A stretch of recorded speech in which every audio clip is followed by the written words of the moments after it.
Good morning, everybody. It is June 1st, 2020. Yeah, it's been a hell of a weekend. Oh my God. Yeah. So I'm Daniel Wolpert. I direct Micah, and this is my comrade in arms here, so to speak. Yes. Mark Van Stunick, the director for the Center for Prophetic Imagination. Yeah.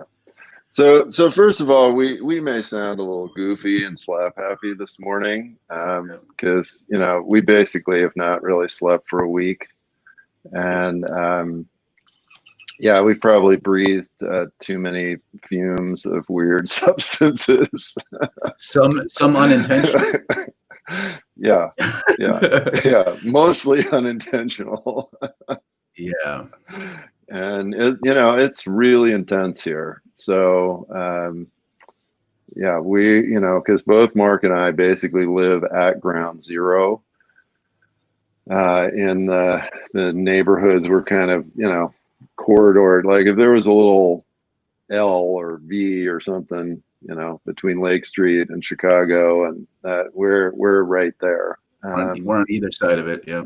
Yeah, and so yeah, it's wild, but very good in a lot of ways. Really powerful, but we may be a little more goofy than usual. So you'll just have to.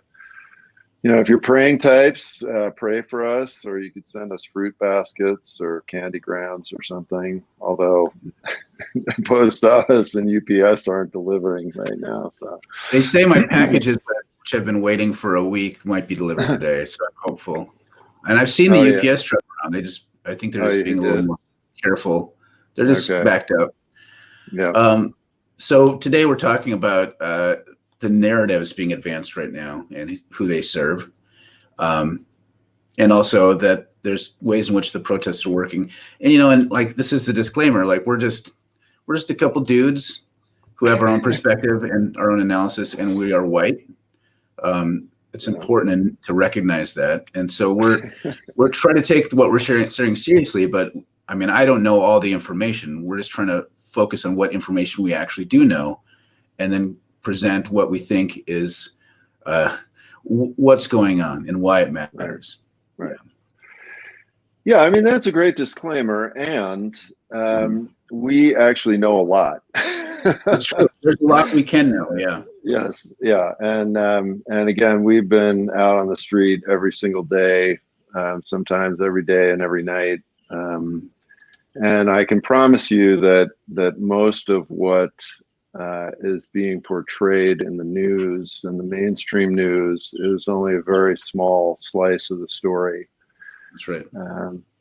So the narrative, I was saying this before we started. So, I probably heard, I don't know, a couple dozen speakers at all these various things, maybe even more over the last couple of weeks. And what's really interesting to me is that the message has actually been very, very clear and laser focused, right? Which is very simple.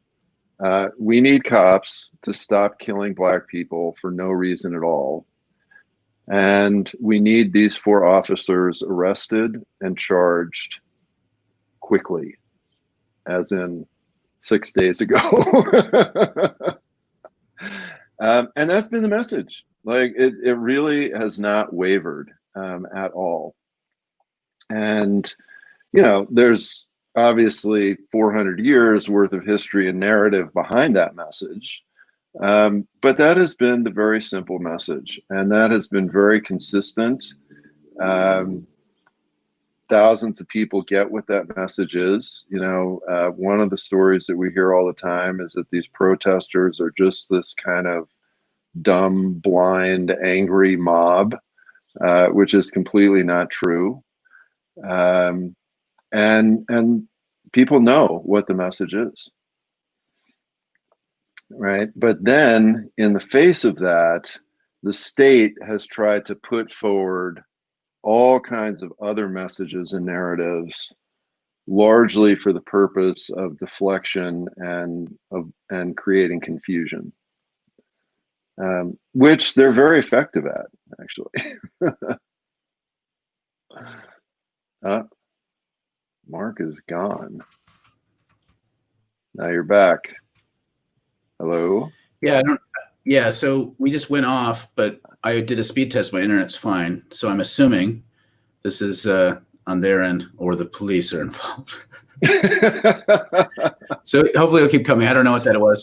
Sorry for folks. But yeah, I'm assuming there's like a lot of way down on the internet these days, so that could be involved. So I didn't hear most of what you just said. Oh, okay. Probably nobody else did either, right? I hope it wasn't important. Yeah. Yeah. We'll work with So what we what I got, just folks. said is that the message of the protesters have been very clear, and then in response to that, the state has been creating many counter messages. So we're getting a lot of people maybe telling, "Oh, I heard it all, Dan." Okay, great. So I'm not going to repeat myself. We can move on. Yeah. So go ahead, Mark. Yeah. So this part of the thing is like there are all kinds of narratives floating around, and they all seem to have some basis and some truth. And I think cutting through that could be a little bit helpful.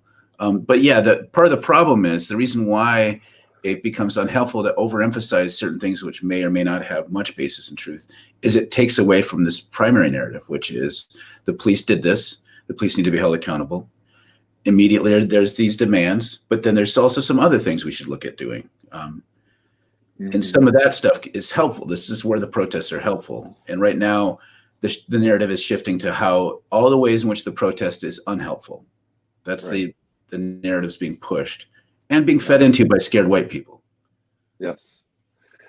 Yeah, exactly. So, this whole thing about how, this kind of protesting is ineffective, that's just wrong. I mean, I think we really need to realize that, especially if we're a scared white person.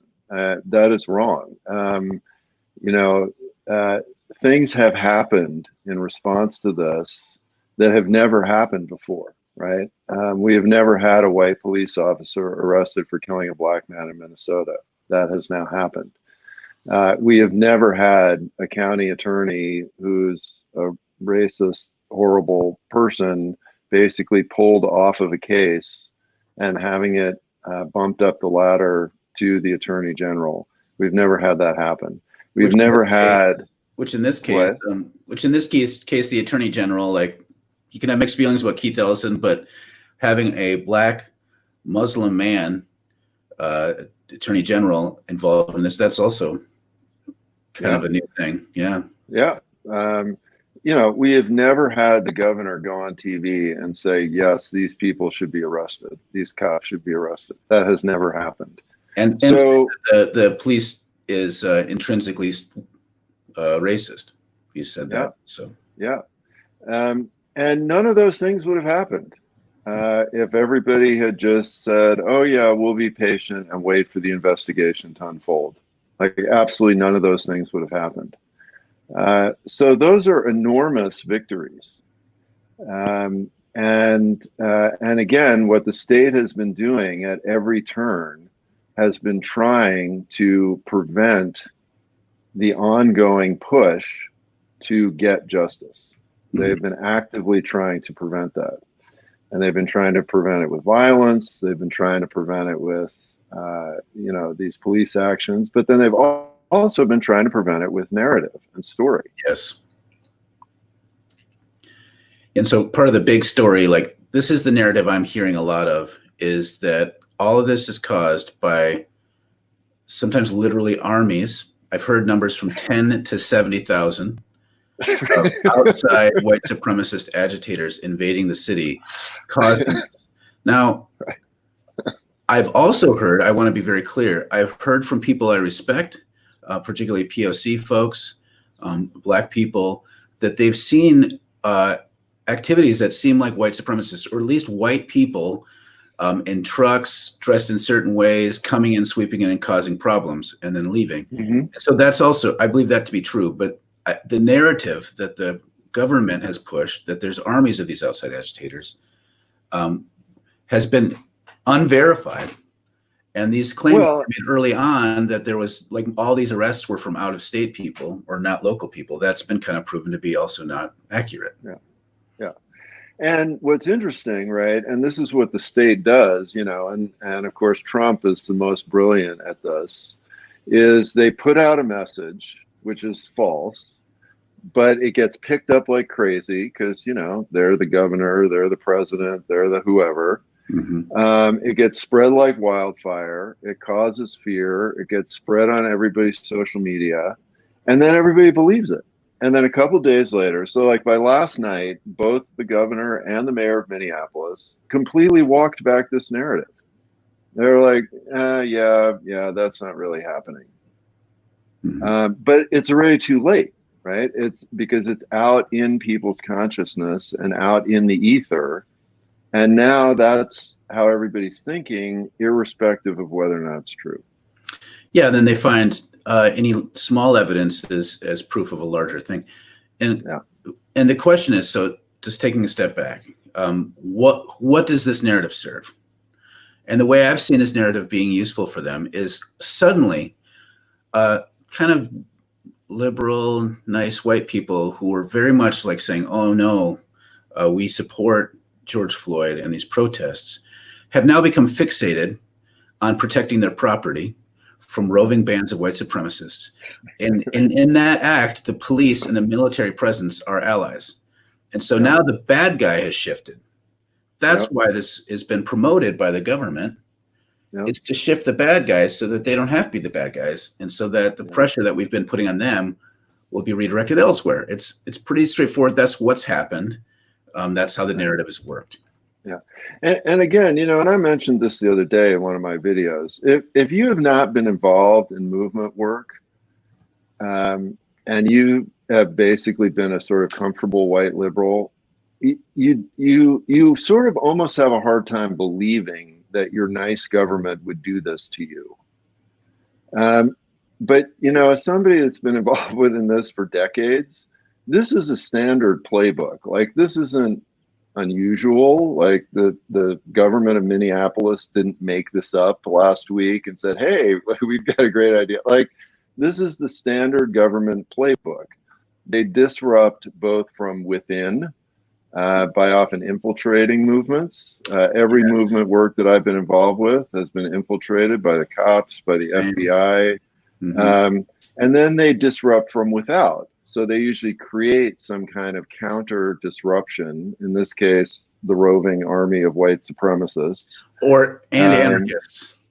Yes, and anarchists. And we gotta send Mark a lot of love, because poor Mark has just been taking huge hits.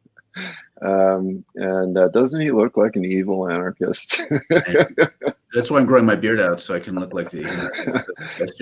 And so this is standard stuff. And again, if this is your first experience with the state turning on you, I understand how disorienting that is. I really do. I have a lot of sympathy.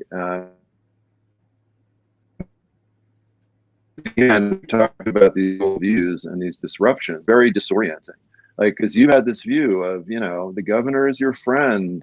I met the governor at a rally. He's a really nice guy, all this kind of stuff. And to suddenly have this sense of like, oh my gosh, like, this person is representing a system that is not necessarily on my side, is hard. So I'm sympathetic to that. And it would be great if you could understand what goes on with these kinds of things. So we've got a few long comments here. Maybe we should get to those. Yeah, I'll make a quick little. Or we become delirious. Couple quick. Even if you believe Tim Walz and Jacob Frey are like nice guys, they're getting their information from the cops. That's their source. So like, they might just be the best case scenario. They're just kind of being duped along with everybody else. So some comments here.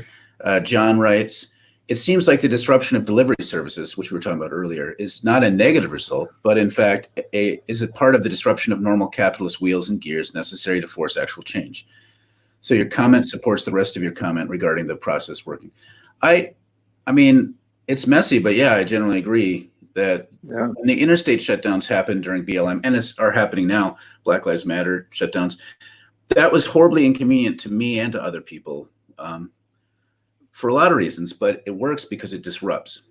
And so these things are actually can be used, whether you like them or not, they can be used as leverage points to accomplish greater good.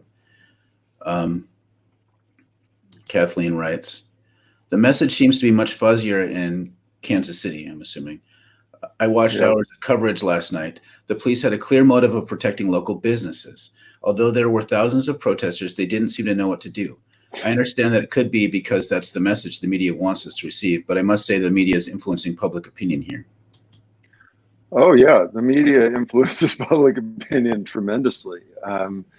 Again, you know, I had people still yesterday morning, which was a good, 18 hours after it had been debunked, reposting this article where Governor Walz was quoting the mayor of St. Paul that every single person arrested in St. Paul the night before was from out of state. And that was a blatant lie. And it had already been proven to be a blatant lie. But again, I had people literally from all over the world reposting that false article. Well, then, so yes, the next day, Mayor Carter said I was given bad information by the cops, and so he retracted his statement.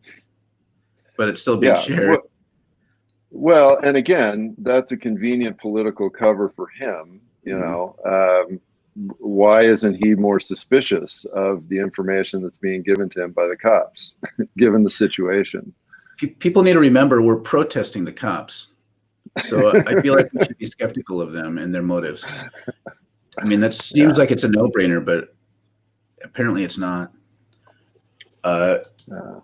Alan writes, I am really grateful to both of you for your public witness. Thank you for cutting through all the fear, the competing narratives, and the intentional misinformation campaign to keep us focused on the true message and impact of the protests. Thank you. We're trying. It's a lot. There's a lot of stuff swirling around, and I have people who've known, like I'm going to add the anarchist piece, have known me for years. And they've known other anarchists for years. It's not like there's only 4 of us in the Twin Cities. Like we've been involved. I thought you were the only one, actually. There are tons of anarchist 4 groups. Of you? More than 4. There are a ton of anarchist, people who've been present in these movement spaces for years. And so suddenly saying, okay, these are the folks provoking this. Would anarchists be content and happy about burning down a police building? Yes. But would anarchists in the Twin Cities in particular, but like in general, if they're actual anarchists, be like, let's go burn down a Somali restaurant? No. I would sooner believe that the police are infiltrating and burning those buildings down than anyone who I've ever met who's like a professed anarchist, which is actually, that's a plausible thing, like that could be happening. It really wouldn't take very many people to burn 300 buildings. Wherever the count is up to now, I'm not even sure. 5 people who are well organized can hit probably 10 to 15 buildings a night. And and again, people may be more familiar with how this works with the label communist, right? And we even saw this with the recent, Democratic primary campaign, right? I mean, Bernie Sanders said one nice thing about a Cuban literacy project. And suddenly everybody was like, he loves communists. Communists are evil, blah, blah, blah, blah, blah. Right. So again, in American politics, right, we have this sort of hierarchy of horrible people, and it goes actually downward because it's like you get deeper and deeper into what is horrible. Right. And so socialist is pretty horrible. Communist is really horrible. And then the big A, it's like the scarlet letter, right? Anarchists are the worst. And of course, 99.999% of Americans know nothing about anarchism or what that is. It's just, these are people that break shit. Is basically what they think about it as. And and so, this label got pulled out so quickly last week. I mean, it was amazing to me how quickly that got pulled out. And it has a very, very powerful impact on comfortable white people in the suburbs. That's who that's really directed at. A couple Uh, comments here. yeah. Nathan writes, when you talk about a system, do you mean it's never one single person directing misinformation, but that all the leaders are bound in by the system, sometimes not even fully aware of it? Yeah. Right. Exactly. Although the thing is, and again, this is something that's very hard for comfortable white people to believe. They, a lot of this misinformation is extremely intentional. And yeah, and government has different compartments, and so this whole thing of like the police feeding the mayor bad information, everybody's got their own little fiefdoms. People are working with different folks. There are different branches of these groups. I posted this the other day. The Minneapolis Police Department has a misinformation unit that is paid for by me and Mark and everybody that pays property taxes in Minneapolis. Mhm. And their intentional goal is to create social media online misinformation to undermine movement work. And, again, we never hear about that, right? That never gets written up in the Star Tribune. But they are actively trying to screw things up, and they're very clear. They know exactly what they're doing. Okay, let's keep the comments rolling. Catherine, yes, yes. Painting activist says evil communists and anarchists is a century-old smear tactic by racist capitalists wanting to hold on to power. And it's rooted in xenophobia. So back when there were a lot of immigrants coming over as workers and they were unionizing, the idea of Italian anarchists infiltrating society was a huge thing. So Yes, this isn't this isn't new. This isn't new. Karen writes, this is one area where social media can help. IG, I don't know what IG stands for. The stories are showing what is really happening on the ground. And here I am listening to you two for helpful analysis. Yeah. Well, yeah, and so right. I mean, and again, there's good sides and bad sides, right? So, in 1968, which is what this is reminding me more and more of, when you basically had three news sources and you had three white guys on the evening news telling you what was going on, your source of information was very limited. Yeah, now you guys can listen to us. But then, of course, the flip side of that is that there's thousands and thousands of voices. And so certainly on the ground where there's a lot of fear, all of that swirl can be both helpful and really challenging too. Karen, IG stands for Instagram. I guess I just boomered myself by not recognizing that. Jim writes, Thomas Merton, quote, as long as we are on earth, the love that unites us will bring us suffering by our very contact with one another, because this love is the resetting of a body of broken bones. That's from Seeds of Contemplation. Yeah, which is a great book, by the way. Great book. Okay, what else? What else have we got here? They are way better trained and prepared than we. This is why what you guys do rocks. Yeah, this is the police. Thanks, Carol. Yeah, this is, I mean, if you're on the ground, it becomes increasingly clear that the police and the military presence are agitating and focusing at the protesters, not on protecting anything, right? They're not, like, I'm hearing all kinds of reports, like people actually having situations where they call the 911 and no one responds, and the police like just being like not engaged in anything besides like just like antagonizing. Right. And focusing on the protesters. Right. So here's a very specific example, right? So I live 2 blocks from where this murder was. So, we've obviously had literally tens of thousands of people suddenly come through my neighborhood in a week that would normally never be here. You would think that if there were, that we are obviously an obvious target, right? And we've got all these people in our neighborhood that we don't know. And so again, if the city government was so concerned about protecting neighborhoods and protecting houses and protecting people, we have not seen a police car in my neighborhood for a week. We have not seen any of these National Guard units here, except at 1 o'clock in the morning the other night when they cleaned out the corner, finally, of folks. So one time. And last night, my one of my neighbors who's completely scared out of her mind, actually tried to call the various numbers that we had been given by the city to report some things, and not could not get through to a single number, even to a message machine. So this is the thing: the city officials are not helping us. I mean, as an average person on the ground, we are not being helped at all. And if this whole narrative is really real, then one, why aren't they helping us? Why aren't they focusing their energy on this? And what they're focusing their energy on are the peaceful protesters and disrupting them. So again, to look at what actually happens on the ground, you realize that this whole thing of, oh, we're saving our city from these folks. No, they're not. They're not doing that at all.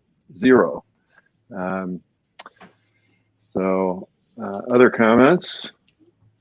Be careful to check Instagram accounts for signs of being fake, though. Some newly created ones have been spreading terrifying misinformation here. Yeah, that's the part of the new reality.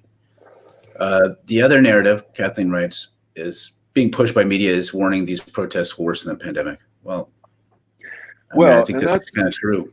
Yeah, I mean, that's not a false narrative. I mean, that is absolutely correct. First of all, it's very, very weird being here because I haven't thought about or talked about the pandemic now in a week with anybody, which is sort of crazy. And I just talked to somebody this morning who's from far away from Minneapolis, and I realized, like, oh, yeah, a lot of other people are still talking and thinking about the pandemic. But yeah, I mean, the question of what's going to happen to our case counts here in 2 or 3 weeks is a huge question. But again, the protesters are not stupid. I mean, I have heard speaker after speaker address this and basically say, what good is being safe from COVID if we can't walk out of our house without being killed by the cops, right? If that's the choice that we are being given, then we are going to choose to protest being killed by the cops. And of course, that's a terrible choice to have to make, but that's the point. It's a horrible choice. And we need to not have that be the choice anymore. Getting a lot of questions at the end, which is as it goes. Nathan writes, news headlines call building damage violence and hitting protesters with rubber bullets and tear gas security. Yeah, yep. Perfect example of narrative spinning. Gary writes, I have been debating the issue about outsiders causing havoc. These folks are highly educated Minneapolis professional theologians, but insist on the outsider narrative. I worked in the early 90s at Sabathani with gang members. I lost 8 of my students in 5 years. The Minneapolis natives do not want to believe locals could be involved because they have a belief Minneapolis has a monopoly on progressive attitudes. Minnesota nice is false. That's the other piece of the narrative, like why we would be prone to believe that this isn't coming from white Minnesotans is because we want to believe good things about ourselves. And it keeps us from looking at the rot in our own roots. Jim asks, what is the role then of the faith communities like right now? Wait and see, clean up later? I wish, and sadly, we have not seen this to the degree that we would like to see this. You know what? If all these rich white Minneapolis churches got their rich white folks all dressed up in suits and ties and marched down to the Hennepin County Courthouse en masse and said, we want this to stop, we want these cops to be arrested, they would be arrested the next day and none of this would have happened. Right. And so, although there are many individual white church members and probably some individual church leaders that have been very involved with this, and I know a number of those, Mark knows a number of those, there has been no en masse showing up of the white church. And there should be. All right, let's get to comments. How can white Antifa respond to other whites POC who are blaming Antifa for the rioting? How do we counter misinformation in a respectful but honest way? That's a hard one because the thing is, Antifa is not an organization. It's a set of tactics, and some of the people who call themselves that are shitty. Just like there's a lot of people who self-describe as anarchists that are shitty. The thing I try to do is I try not to question when people see if they saw something, especially if they're a person of color. I don't challenge that narrative. I'll say, yeah, I'll just agree that white agitators are doing that. I'm an anarchist. None of the anarchists I know would be involved doing that. And then I just kind of leave it at that. Because to me, the more important thing is I don't want to get bogged down pulling things off into defending anarchists. I want to focus on the main thing. Right. I'm here now, and I'm trying to support this focusing the narrative that George Floyd was murdered by police who need to be held accountable, and our system needs to be changed. Right. And one of the things that was very interesting is that yesterday, both Mark and I were at a rally organized by labor, and there were representatives there from all of the most powerful labor unions in the city. And these people, teachers, AFSCME, I'm blanking on the other one, but several AFSCME units were there, several teachers units were there. And, they were actually great about this. I mean, they took this on head on, and they say, this outside agitator thing is nonsense. We are inside agitators, and we need this to stop. And so again, as Mark said, as soon as you get distracted defending some other narrative, the state has won. It doesn't matter whether the argument is a good argument or a bad argument, or whether you can win that argument. You have been distracted from the main argument, which is arrest these 4 cops. Yeah. Period. It's one of the other signs that some of what we're doing is winning. Is I heard like teachers union people basically calling for police abolition, and I've read articles in the Guardian and the New York Times saying, we should really consider almost entirely defunding the police and redirecting it towards things because the police is like a hammer that sees everything as a nail. So we need to break up into the services that are actually helpful and like modern policing as we know it needs to be fundamentally rewritten. Like that's the narrative I've been hearing, and that's a good thing. Alan writes, maybe you touched on this before I logged in, but what are your thoughts about El Presidente declaring Antifa a terrorist organization? My concern is that this opens up the possibility that anyone who's actively involved in protests could be labeled Antifa and charged with terrorism. As I understand it, Antifa isn't an official organization with membership list or anything like that. Yes. Yeah. And we did just talk about that a bit. And, before the thing Mark was saying, this is Trump's superpower, right? Is that he's able to pull out some massively disruptive card just at sort of the perfect time to distract and derail. It's a distraction. Antifa exists to stop fascism. The violence they've done in the past has been hitting neo-Nazis in the face.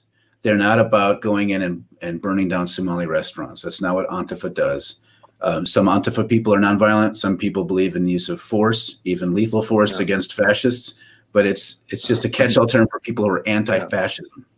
Yeah. And so Trump I do think that in terms of discussion, that's one valuable question to raise. Like, at what point in America did being anti-fascist become a bad thing? I think we need to ask ourselves that. Karen's got this comment. With the Dan, please post that last comment on the page about rich white parishioners demanding the arrests. Let's ask them to do it. Yeah. Yeah. I actually posted that about 5 days ago. I'm talking about it all the time. But yes, so do it. White churchgoers, show up in your finest, show up like on the streets. Yeah. Yeah. Again, it's pretty safe during the day. Don't let the fear mongering worry you. Nighttime during the day is fine. More comments here. Let's just blaze through them. Carol writes, there are many potential leaders in the streets. How do we nurture and support them? Well, showing up. And again, the ask right now, especially from outside the Twin Cities, call Keith Ellison's office and tell him that we need to arrest and charge all 4 cops. And if you are a rich white person, tell them you are a rich white person. So that's the ask. And there's organizations like Reclaim the Block, Black Visions Collective. There are others. I've been trying to post these. Those are organizations that can use monetary support because they're going to be the ones who keep this pressure going after the novelty maybe starts passing away. Like we need long-term strategies, and so Black Visions Collective, in particular, Black-led, radical, tends to be younger. Need some support. John writes, we acknowledge who is protected and served, but also must recognize the hierarchy of values, with property rights now at the top of the list. Amen. That's what's happening. Yeah. $20 perhaps fraudulent transaction has more value than the life of George Floyd. That is, in fact, what happened in the thinking process of the policeman who murdered Mr. Floyd. Yeah.